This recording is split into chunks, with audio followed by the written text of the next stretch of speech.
Welcome. We're on day 31 of the chronological Bible in a year. Take a breath and take a moment to celebrate that you have set this time aside to hear God's word. Let's begin. Job chapter 40. Then the Lord spoke to Job out of the storm. Brace yourself like a man. I will question you, and you shall answer me. Would you discredit my justice? Would you condemn me to justify yourself? Do you have an arm like God's? And can your voice thunder like his? Then adorn yourself with glory and splendor, and clothe yourself in honor and majesty. Unleash your fury, the fury of your wrath. Look at all who are proud and bring them low. Look at all who are proud and humble them. Crush the wicked where they stand. Bury them all in the dust together. Shroud their faces in the grave. Then I myself will admit to you that your own right hand can save you. Look at Behemoth, which I made along with you, and which feeds on grass like an ox, what strength it has in its loins, what power in the muscles of its belly. Its tail sways like a cedar. The sinews of its thighs are close knit. Its bones are tubes of bronze, its limbs like rods of iron. It ranks first among the works of God, yet its maker can approach it with its sword. The hills bring in their peace, and all the wild animals play nearby. Under the lotus plants it lies, hidden among the reeds in the marsh. The lotuses conceal it in their shadow. The poplars by the stream surround it. A raging river does not alarm it. It is secure, though the Jordan should surge against its mouth. Can anyone capture it by the eyes, or trap it and pierce its nose? Job chapter 41. Can you pull in Leviathan with a fishhook, or tie down its tongue with a rope? Can you put a cord through its nose, or pierce its jaw with a hook? Will it keep begging you for mercy? Will it speak to you with gentle words? Will it make an agreement with you for you to take it as your slave for life? Can you make a pet of it like a bird, or put it on a leash for the young women in your house? Will traders barter for it? Will they divide it up among the merchants? Can you fill its hide with harpoons, or its head with fishing spears? If you lay a hand on it, you will remember the struggle and never do it again. Any hope of subduing it is false. The mere sight of it is overpowering. No one is fierce enough to rouse it. Who then is able to stand against me?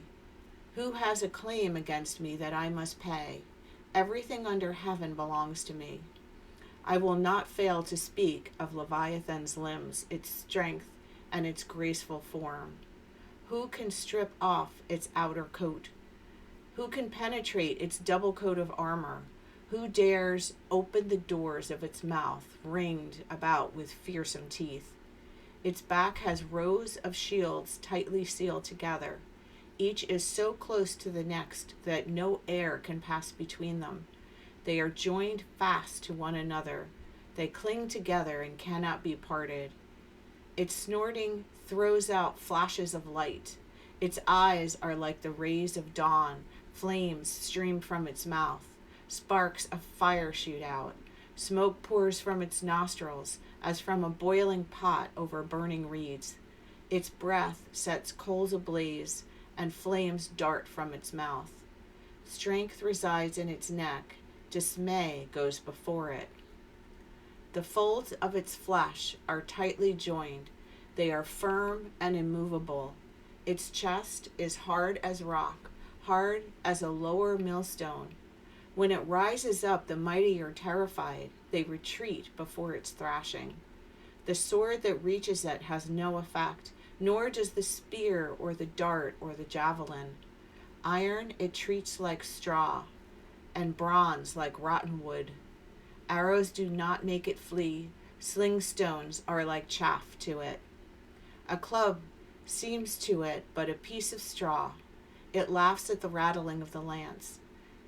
Its undersides are jagged potsherds, leaving a trail in the mud like a threshing sledge.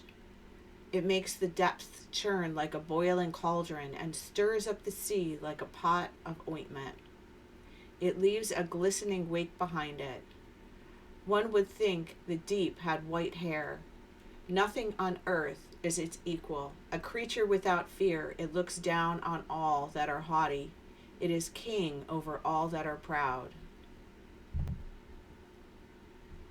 Job chapter 42. Then Job replied to the Lord, I know that you can do all things. No purpose of yours can be thwarted. You asked, who is this that obscures my plans without knowledge? Surely I speak of things I did not understand, things too wonderful for me to know. You said, listen now, and I will speak. I will question you, and you shall answer me. My ears had heard of you, but now my eyes have seen you. Therefore, I despise myself and repent in dust and ashes.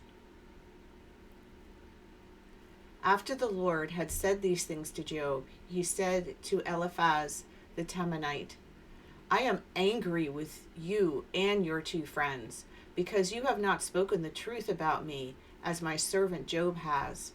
So now take 7 bulls and 7 rams, and go to my servant Job, and sacrifice a burnt offering for yourselves. My servant Job will pray for you, and I will accept his prayer, and not deal with you according to your folly. You have not spoken the truth about me, as my servant Job has. So Eliphaz the Temanite, Bildad the Shuhite, and Zophar the Naamathite did what the Lord told them, and the Lord accepted Job's prayer. After Job had prayed for his friends, the Lord restored his fortunes and gave him twice as much as he had before. All his brothers and sisters, and everyone who had known him before, came and ate with him in his house.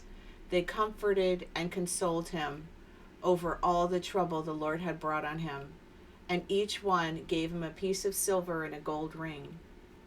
The Lord blessed the latter part of Job's life more than the former part. He had 14,000 sheep, 6,000 camels, 1,000 yoke of oxen, and 1,000 donkeys. And he also had 7 sons and 3 daughters. The first daughter he named Jemimah, the second Keziah, and the third Karen Hapuch. Nowhere in the land were there found women as beautiful as Job's daughters, and their father granted them an inheritance along with their brothers.